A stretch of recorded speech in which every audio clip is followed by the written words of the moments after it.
Hi everybody and welcome back to my channel, and in today's video I'm going to be doing the mid-year book freakout tag. We are basically halfway through the year, which is so crazy. I almost can't believe it, but so far this year I have read 66 books. I feel like that's honestly crazy because last year at the same exact time I've had only read 35 books, and now this year I've read 30 more books than what I did last year. Last year I finished off the year with 85. I think the year prior to that was 120. So I think I'll probably be somewhere around that number again. And I feel like I have been so lucky and fortunate to have enjoyed so many of the books that I've read this year so far. So in this video, I'm just going to be talking about some of my favorite books that I've read, some books that I'm looking forward to reading. So I hope you guys enjoy, and let's get into the first question. The first question is the best book that you've read so far this year. I feel like these two books will honestly be my favorite books of the entire year. I honestly feel like these will be really hard to top for me, and both of them were honestly really unexpected for me. First one is Kate and Frida by Kim Fay, and the second is Atmosphere by Taylor Jenkins Reid.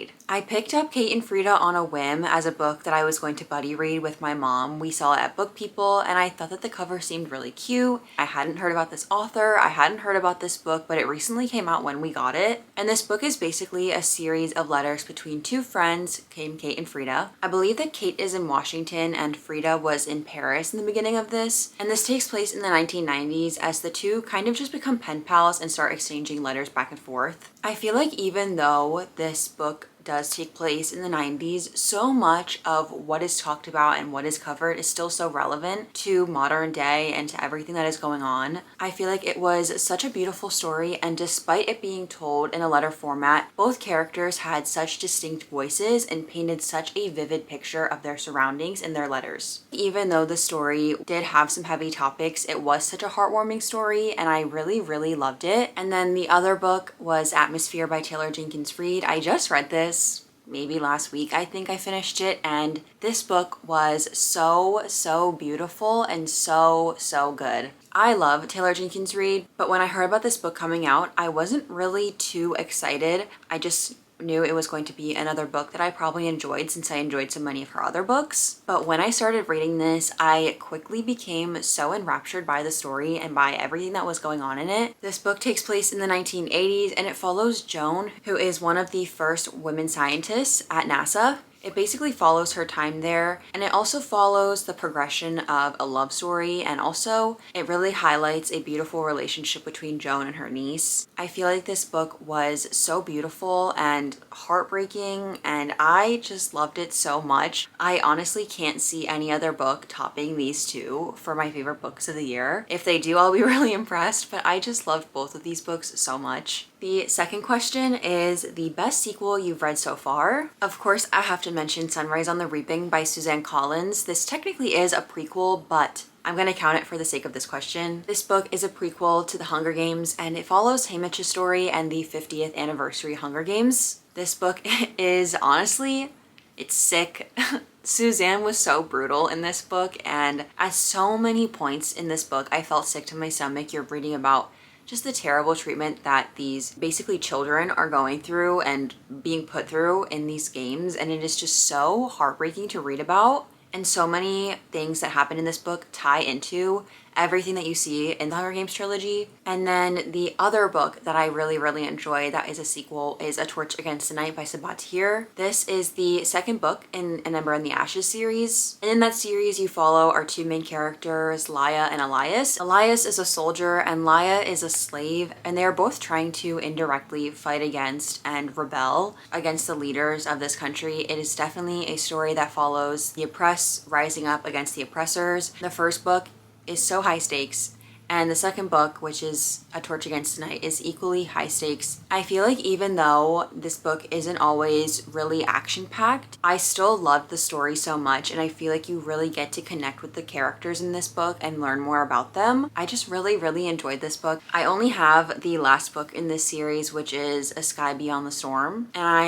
am so nervous and so excited to see what happens. I can't wait to read it and see how the story ends. The third question is new releases that you haven't read but want to. One is Bury Our Bones in the Midnight Soil by V.E. Schwab. I feel like it's actually kind of funny because I've read both A Darker Shade of Magic and An Invisible Life of Addie LaRue by V.E. Schwab, and I really didn't love either of them, but I feel like I've seen a lot of good stuff about this book. I know it follows 3 vampires, and I am very interested and intrigued. I have the audiobook on hold at the library, so I'm just waiting for that to come off hold, and I'm really interested to see if I do end up liking it. I feel like I could, but I'm kind of 2 for 2 with her. The next question is the most anticipated read for the rest of the year. First off is Wildcard by Elsie Silver. This is the 4th book in the Rose Hill series. I believe it is the last book that's going to be in that series. I really enjoyed the 2nd and 3rd book in that series. I didn't really like the first one that much, but I feel like we got a little bit of a cameo of these 2 characters in the last book, so in the 3rd book, and I am really excited to see where it goes, what happens. I feel like Elsie Silver, most of her books are really good for me. Some of them have been a little bit of a miss, but for the most part, I really enjoy her books, and I'm really excited to read this one as well. And then the other book that I'm really looking forward to that comes out on July 8th is Rose in Chains by Julie Soto. Fun fact, I'm actually reading the arc of this right now. I'm around 30% of the way in, and it's definitely a little bit different from what I was expecting. I just didn't really know fully going into it what it was going to be about, but this basically is traditionally published Hermione fanfiction. So you really do see the kind of similarities between, you know, Harry Potter in some instances and kind of this book, but I feel like they're different enough. Personally, I'm picking up on it a lot. I don't want to say anything else about it, but I am really looking forward to it coming out, and if I like the ending, I will consider getting the physical copy as well. The 5th question is biggest disappointment of the year so far, and I actually have 4 books to talk about for this. So first up is Hopeless by Elsie Silver. This is the 5th and final book in the Chestnut Spring series. I really enjoyed that series for the most part, and so going into this book, the final book, I was really excited and looking forward to it. I didn't really like it that much. I feel like our main female character, Bailey, is 22, I believe, and I'm 21, and Bailey was saying stuff that I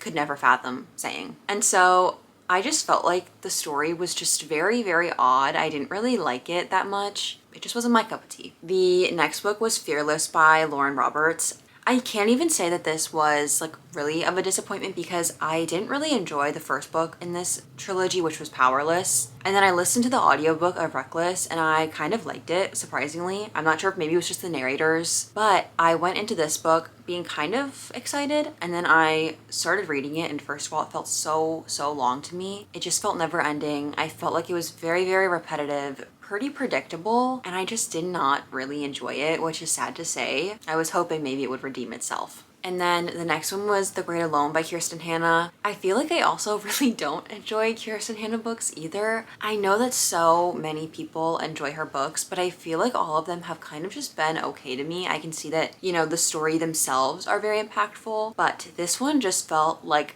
a depressive overload. It felt like nothing good happened in the book at all. I just felt like it got very repetitive. It got very old very quickly, and I know so many people loved this book. I wanted to like it more than I did because I had heard so many good things about it. And then the last one that I want to talk about is Say You'll Remember Me by Abby Jimenez. I absolutely loved Just for the Summer by Abby Jimenez that came out last year, and going into this one, I was really excited. I really enjoy her writing. It's very simple, but this one felt very insta-lovey. It felt very modern, and sometimes in a book I don't mind that, but sometimes I do, and I think that combined with the insta-love just wasn't a good combo for me. I'm very sorry to say I did not like this one that much either. I was really hoping to like it more than I did. Number 6 was Biggest Surprise of the Year, and I have 2 books for this as well. The first one is Archer's Voice by Mia Sheridan. I already read this book back in 2022, and if you were to ask me prior to rereading this book, I probably would have said it was one of my favorite romances that I've read. And then I reread it and I was shocked at how much I didn't like it.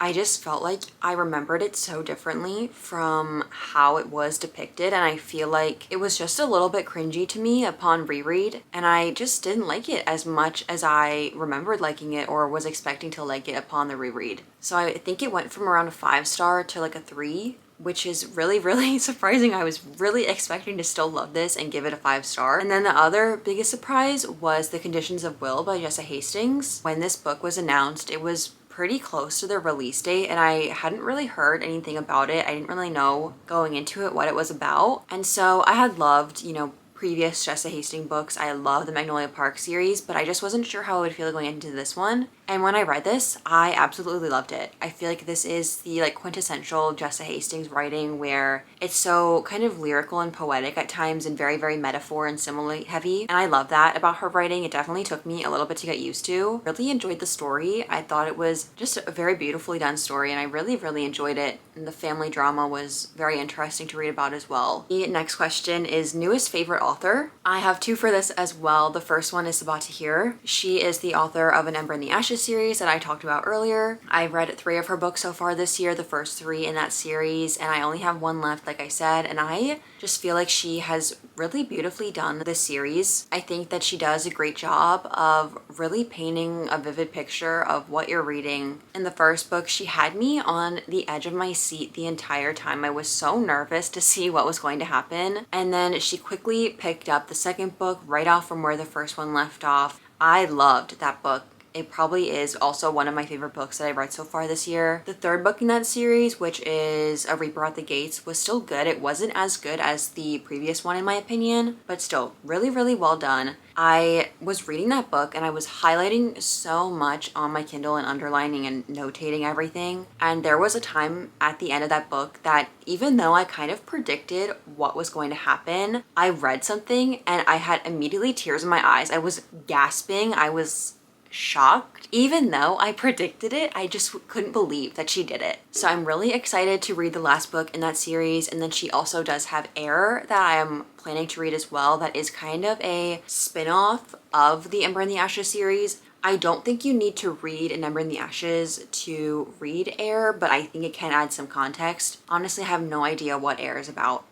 I want to go into that book completely blind or at least not read the synopsis until I finish An Ember in the Ashes series because I don't want any spoilers of any sorts. And then another new author was Tara Dewitt. I read Savor It and Left of Forever by her. I really, really loved Savor It. I listened to the audiobook and I feel like I had such an amazing time listening to that. I feel like she does romance really beautifully. I'm really excited to read her backlist. I want to read some of her other previous books that she has come out with and I'm just feel like she is quickly becoming an author that I'll really enjoy. The next question is newest favorite character, and I did include a character on this list that is from a reread, but I'm just gonna say that's okay. So the first up is Alice from One Golden Summer. This is by Carly Fortune, and previously to this book, I read Carly Fortune's 3 previous novels, and I really didn't enjoy them that much. I feel like although I really enjoyed her writing, I just had a lot of problems with the way she wrote her characters and the actions that she had them do. I just couldn't get behind some of them sometimes. And so going into this book, I was really, really nervous. But I decided to give her one more try, and I was really shocked at how much I loved this story and how much I really enjoyed it. Alice is a character that we see that is trying to find herself and find her style in the beginning of this book, and I think that it was just a really beautiful progression of getting to see her kind of find her voice throughout this book. I think that reading about her story and reading about her relationship with Charlie was just so enjoyable, and I really, really enjoyed the 2 of them together as well. And then the other character that is from a reread is Daphne from Funny Story. I reread Funny Story this year after reading it last year when it came out, and I really, really loved her. I feel like I related a lot to her in the instance of moving to a new place for a significant other, and you really have to try to find your spot there and find your community and how you're going to fit into this kind of new surrounding. I really enjoyed getting to read about her and I just really loved that story as well. I think it is probably my favorite Emily Henry book to date. The next question is book that made you cry. I only have one book that actually made me cry, I'm pretty sure, and that was Atmosphere by Taylor Jenkins Reid. Throughout this whole entire book, I was on the verge of tears, which is pretty shocking for me. I feel like that doesn't happen often when I read books, but this book, yeah, I was unwell throughout the whole entire book. That book is probably the only one that actually had like tears out of my eyes. When I read A Reaper at the Gates, I was on the verge of tears at one point, but I think that was more out of shock than sadness. But I think that was the only book that I can remember actually crying at. The next question is book that made you happy, and I have 2 books on here. This is Savor It by Tara Dewitt and Problematic Summer Romance by Ali Hazelwood. I briefly talked about Savor It by Tara Dewitt earlier, but this basically follows our main female character, Sage, and she is a teacher, and our main male character, Fisher, is fresh off the boat from New York City. This takes place in Washington, so it's very different from what he's used to, and he is a Michelin star chef, I'm pretty sure. And it basically just follows the progression of their relationship. I think there is a little bit of fake dating in this. I feel like it's just leaving my memory right now, but I just really enjoyed the story. I really enjoyed the kind of banter between the two characters. I thought it was really sweet. And then Problematic Summer Romance by Ali Hazelwood had me giggling, kicking my feet. I loved this book so much. I feel like Ali just knows how to write a good romance where the characters are just